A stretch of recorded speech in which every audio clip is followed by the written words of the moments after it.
Good afternoon and welcome to Biztech Asian Midday Marketwatch. Our guest today for the first time is Phan Leung, the CEO of TrackRecord Asia. Welcome to the show. Hey, hi Brian, how are you? I'm good, thank you very much, and thanks for coming on the show. Now, before we get your insights, we're going to take a quick look at how crypto markets are performing. Then we will look at regional markets, and then we'll get to picking your brain.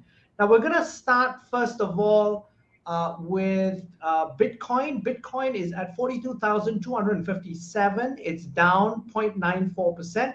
Ethereum is at 2,910. It's down 1.74%. Now, if we look at how regional markets are performing, it's a sea of red today. The Nikkei is at 29,549. It's down 2.1%. The Shanghai Composite is at 3,537.6. It's down 1.79%. Hang Seng is at 24,389.78. It's down 0.45%.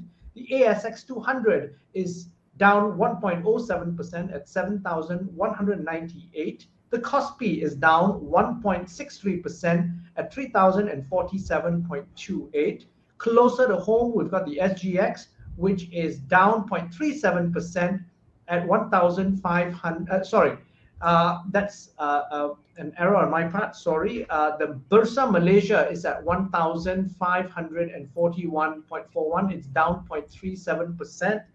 And the SGX, and let me just double check the SGX, that is at 3,080.27. The only market that bucks the trend is up 0.08%. Now, what's your view on the bloodbath this morning?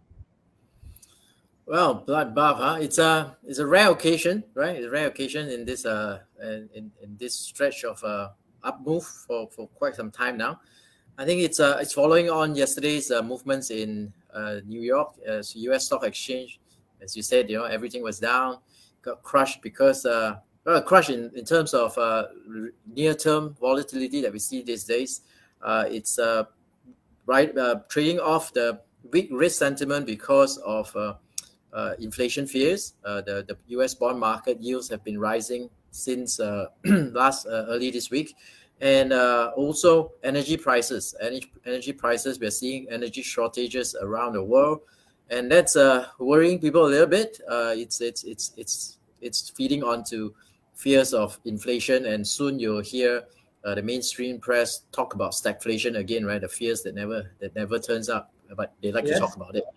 But can I ask you about let's zoom in a little bit on the energy prices, because essentially oil has just broken the $80 a barrel mark. It's retraced it a little bit, but then we've also had elevated gas prices. How do you see the market playing out in the next quarter, the final quarter of the year? I think we will see lots of volatility. Markets are not prepared for this. But as you watch Game of Thrones, they will like to tell you that winter is coming, and winter is indeed coming in the northern hemisphere of the world. The developed markets, the developed countries are not prepared for this level of energy prices. We see Europe having natural gas shortages, China having a shortage of coal for their electricity power generation, and that's because of a confluence of few things. One of them is that there's under investments in this sector for a while now, especially in the coal sector. It's a dirty word, right? Carbon, nobody likes it anymore. Yes, it's not ESG compliant. Yep, not ESG compliant, but there is a cost to being ESG compliant, right? You want green energy, you have to pay for it at a higher cost. And green energy, wind power, which essentially is what's happening. There's not enough wind power right now, and you see the energy needs being falling back on the time and tested sources, coal, natural gas, and it's just we are seeing a resumption of economic activities around the world, and there's just not enough supply to go around, and we will see this phenomenon persist for months to come. right? This is actually one of our strongest investment teams at TrackRecord. I think this energy shortage will play out with you'll see uranium prices as natural gas prices, oil prices continue to trend higher. And do you have any targets in mind in terms of prices in the next quarter? Well, I think one of I think we could easily double from here for some of these prices, right? Of course, it seems a bit exaggerated to think in terms of doubling, but the reason why I set targets like this is to remind myself that you do not want to get out of strong trends, right? If you follow the investment banking style where you just keep revising targets as you meet them, it's kind of like trying to chase a little carrot in front of you, right? It's kind of not really that useful. But for me, I trade based on the view that as long as the demand and supply remains unbalanced, there's an imbalance in supply, in ability of supply to meet the increasing demand, prices will have to go up. And right now, we are seeing that happening all around the world. Okay, I want to ask you about crypto markets because you are active in crypto markets. Where do you see, we've had a bit of a pullback, especially with Ethereum, which is almost half of what it was a couple of weeks ago because it was on a strong uptrend and it's retraced all of that. What's your view on Bitcoin and Ethereum in the short term? Okay, so in the short term for cryptos is very, very different from short term for traditional asset classes, right?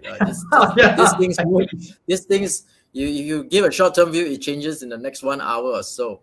But I'll first talk about the long term. I think the long term is that the path is eventually inevitably higher, especially for Ethereum. There's just a massive growth in the DeFi space, the decentralized finance space, and also believe it or not, the non-fungible token space, right? The NFT space, the collectibles. That's just taken off this year, especially, isn't it? NFT. Yes. And then I've been recently. It's a new asset class, right? So I've been recently trying to do a deep dive into it, and it's just a rabbit hole going down to a wonderland that you can never understand. Why would people pay tens of thousands of dollars for JPEGs of cartoon characters, right? Because supposedly it's rare. But I think this development, because Ethereum chain is used for a lot of these launches in NFTs, if you keep a track of the transaction fees that's being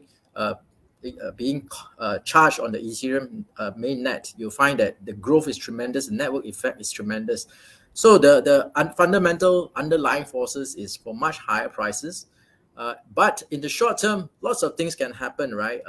You can have China banning Bitcoin and cryptocurrencies for the 1,000th time this year, or you can have the US Congress talk about regulation.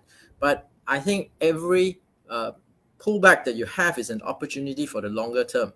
In the short term, I think the price action is quite positive in that when we saw the bloodbath yesterday, as you term it, everything was in red. Cryptos retraced, but only a few percent, relatively adjusted for its volatility. It was quite subdued, I think, and this morning it's bouncing back already. So I think we have seen, because of the China ban last week, again, we've seen the retracement. I think the market, the short-term leverage markets have been shaken out. So I don't think the positioning are that heavy right now. I think the path in the shorter term is for higher levels.